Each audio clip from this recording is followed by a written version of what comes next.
So you remember a situation where you felt really threatened by somebody, and you remember what you felt. You remember also what was happening there. And of course you say, or of course, I imagine that you say this person was attacking me, yeah? And well, remember my example that my ex-partner said that she was going to go and use my mental state as an argument to get the children. And I knew myself that that was my weakest, worst point in life history. That brought me back to the moment that we said, let's do this together. And of course, we didn't do it together anymore. So I had built up one of my strengths, I thought, was that we did this together. And then this one of the big parts of it disappeared. And I got there, it wasn't that bad. But she was, at this time, she was only threatening with that. She was saying, I'm going to do that. And I didn't know if she was doing it really or not. But at that time, I felt like oof, I felt really crashing something inside me. And so it was not about that it was real that she was going to do that, but it was just the idea that she was telling me to do so. So she was really attacking, and I felt attacked.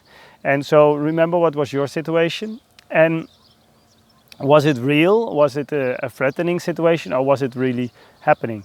But I would like also to remind you that you have survived this, yeah? And most probably you have survived even worse situations before. Yeah, so it's very empowering for a person to realize that you have survived this situation. At least for me it helps. So if I think back of that moment, I can say now, okay, whatever happened, I survived it. And even I got out better. Yeah, I even got out better, but that's of course not necessarily. But at least we survived it. That's very important to realize. And you could go back and think of another situation where you felt threatened, and you can say, okay, I survived it. And very often what we are not realizing is that at that moment that we have an idea that somebody is threatening us, it's not that we are life threatened, it's that we think we are life threatened. And then remember this story that I said before of the man with the knife running into the building. You can interpret that the guy is attacking, and you can also interpret that the poor guy is asking for help because he just was attacked by a wild boar or something. Yeah, so it's very different if you, at the moment that you realize that the person is not attacking you, but is a person that is in need, is coming in and is standing there in front of you, that changes the picture. So in this situation where I was under attack with the telephone call, and I was threatened, it was a real threat, and it did develop that we went to court, and that was really, really worse because the things that were presented there by her were really well, incredible to me. It really was so amazing that yeah.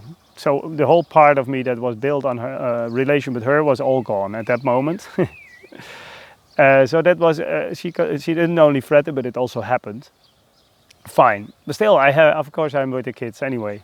But get back to the story. So you can feel attacked, and maybe you are attacked, and it may be that it could be you interpret you're attacked.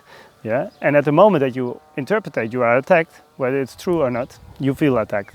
And also maybe you remember that there are situations in life where you were thinking that you were under attack. Like, for example, that you think they were doing things against you, and later you figure out that it was not true. Or I can imagine, now I remember one little story, one little thing with my one of the children, that she had a birthday, and then 1 week before, all of a sudden her friends were meeting in secret, and she couldn't be part of the group.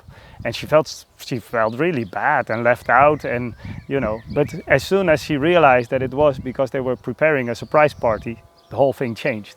So it's very much about how you interpret the situation.